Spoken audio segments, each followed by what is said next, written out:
Imagine discovering a hidden library filled with ancient texts, each one shedding light on mysteries long forgotten.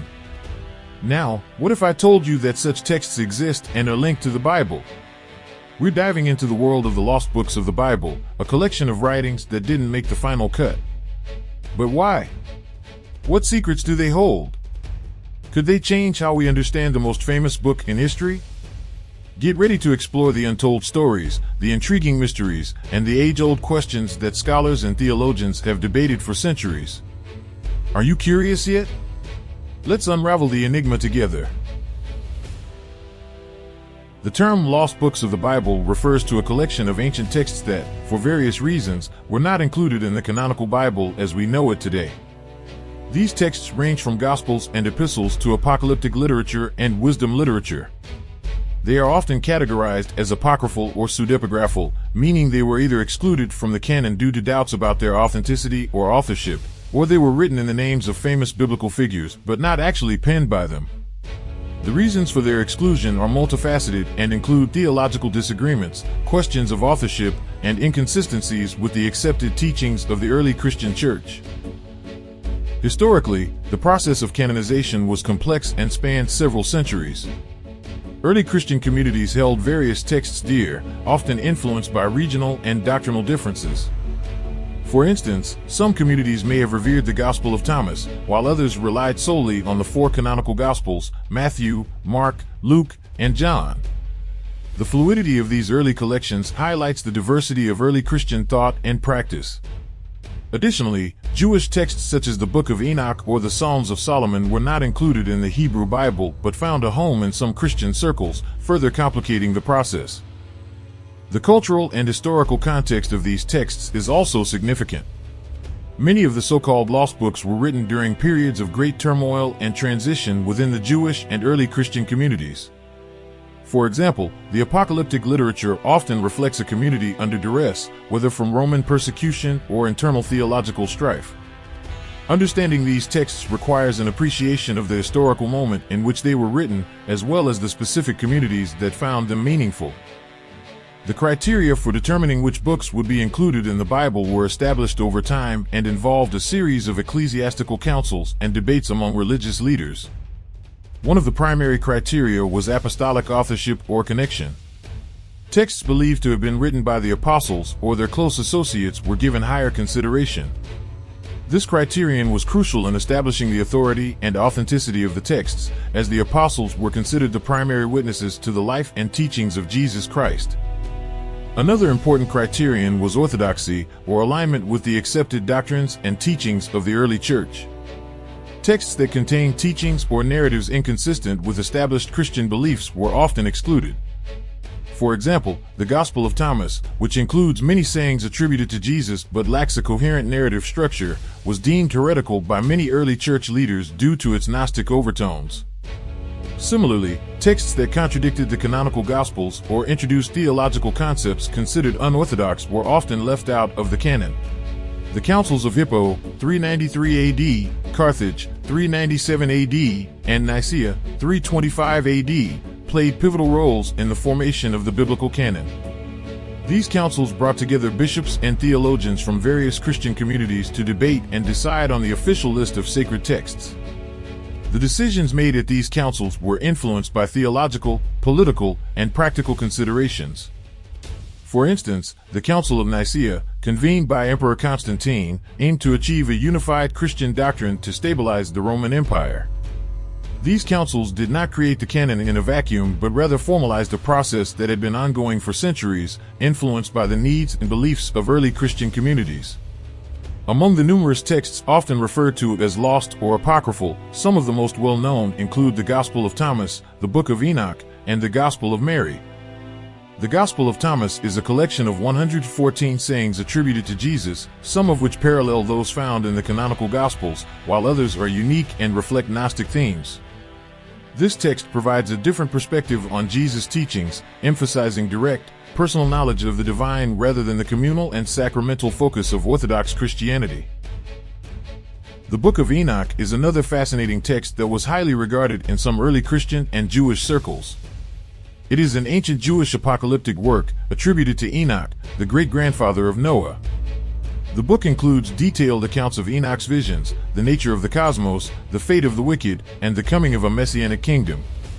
Its vivid descriptions of angelic beings and elaborate cosmology influenced later Christian and Jewish mysticism.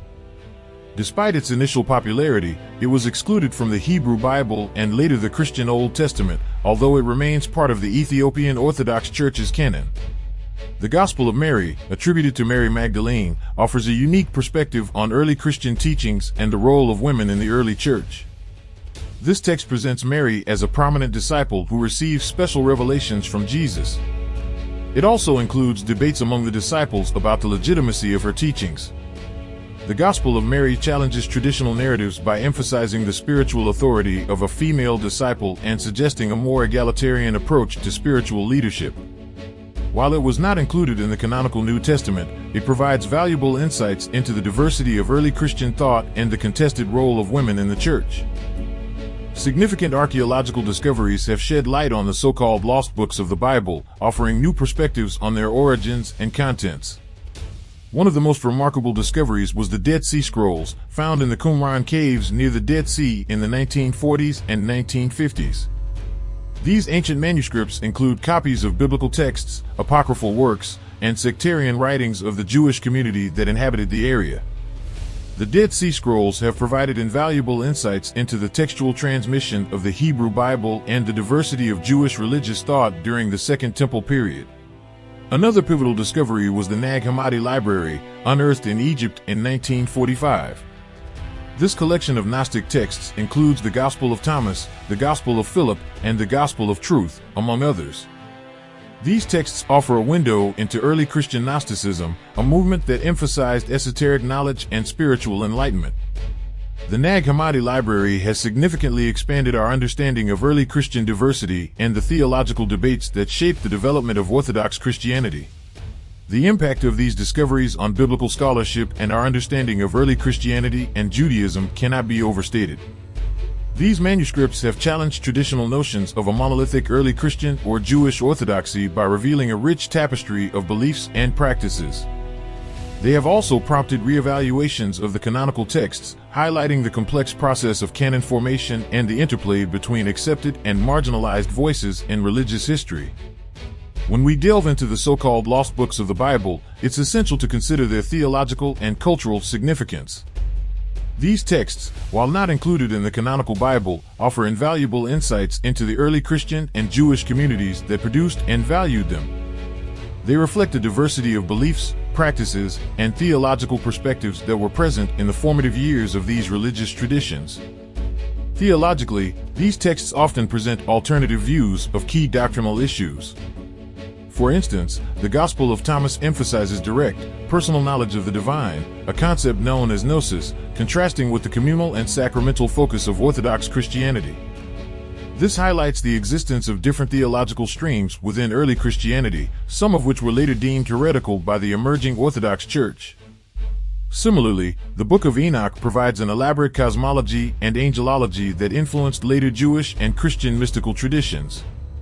Its vivid descriptions of heavenly realms, angelic hierarchies, and apocalyptic visions offer a richer understanding of the eschatological hopes and fears of its community. This text's influence can be seen in various apocalyptic and mystical writings throughout history, underscoring its enduring theological impact. Culturally, these texts offer a window into the lives and beliefs of the communities that treasured them. The Gospel of Mary, for example, challenges traditional narratives by presenting Mary Magdalene as a prominent disciple who received special revelations from Jesus. This text not only provides a unique perspective on early Christian teachings, but also sheds light on the contested role of women in the early church. It suggests that some early Christian communities may have embraced a more egalitarian approach to spiritual leadership, a notion that was later suppressed as the church became more institutionalized. The Psalms of Solomon, another non-canonical text, reflects the hopes and struggles of a Jewish community under Roman rule. Its themes of divine justice, messianic expectations, and the longing for liberation resonate with the broader Jewish experience during the Second Temple period. By studying these texts, we gain a deeper appreciation of the cultural and historical contexts in which they were written and the diverse ways in which different communities sought to make sense of their world. The lost books of the Bible have been the subject of intense academic debate and controversy. Scholars and theologians have long grappled with questions of authenticity, authority, and relevance when it comes to these texts. These debates often revolve around several key issues. First, there's the question of authenticity. Many of the apocryphal and pseudepigraphal texts are attributed to well-known biblical figures, but their true authorship is often uncertain. For example, the Gospel of Thomas is attributed to the Apostle Thomas, but its actual author remains unknown. Similarly, the Book of Enoch is attributed to the antediluvian patriarch Enoch, but it was likely composed by multiple authors over several centuries. Determining the true authorship of these texts is a complex task that involves linguistic analysis, historical context, and comparative studies with other contemporary writings. Second, there's the issue of authority.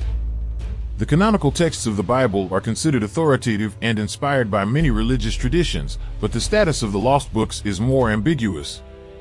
Some of these texts were highly regarded in certain early Christian or Jewish communities, but later fell out of favor.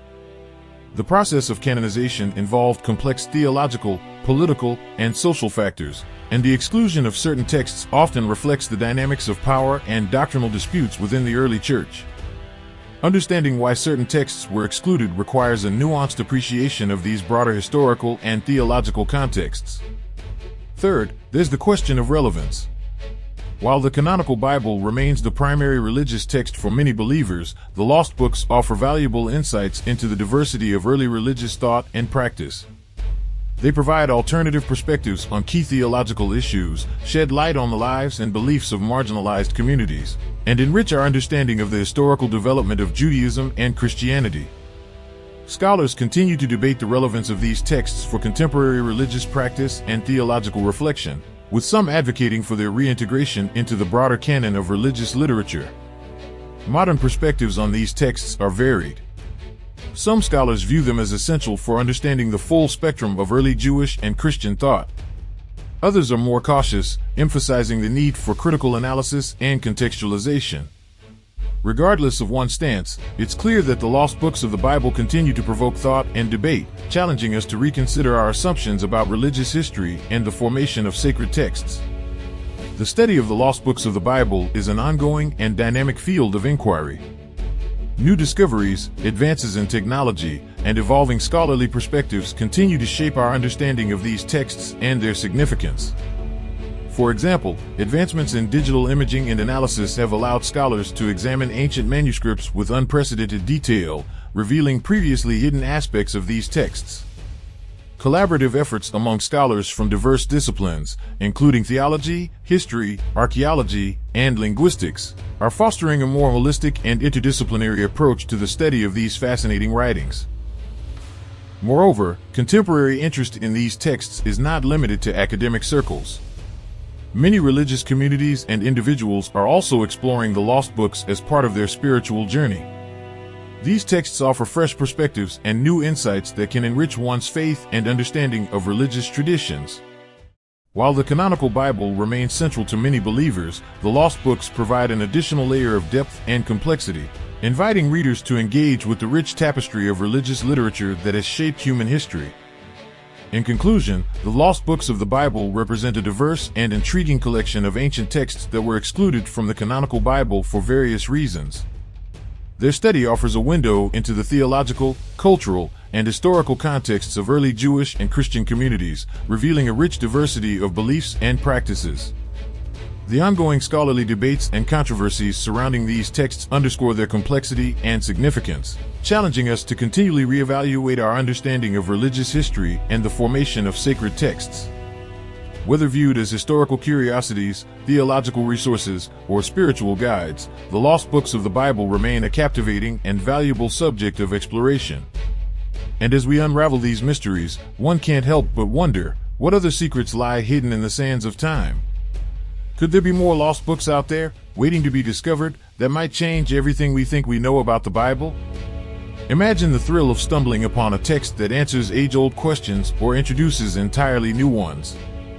Just think about it. What if a forgotten scroll or manuscript is still out there, buried in some ancient library or tucked away in a cave, holding truths that could reshape our understanding of faith, history, and humanity itself? And here's a thought-provoking question for you. If you could find one lost book of the Bible, what would you hope it reveals? Would it be a deeper insight into the lives of biblical figures?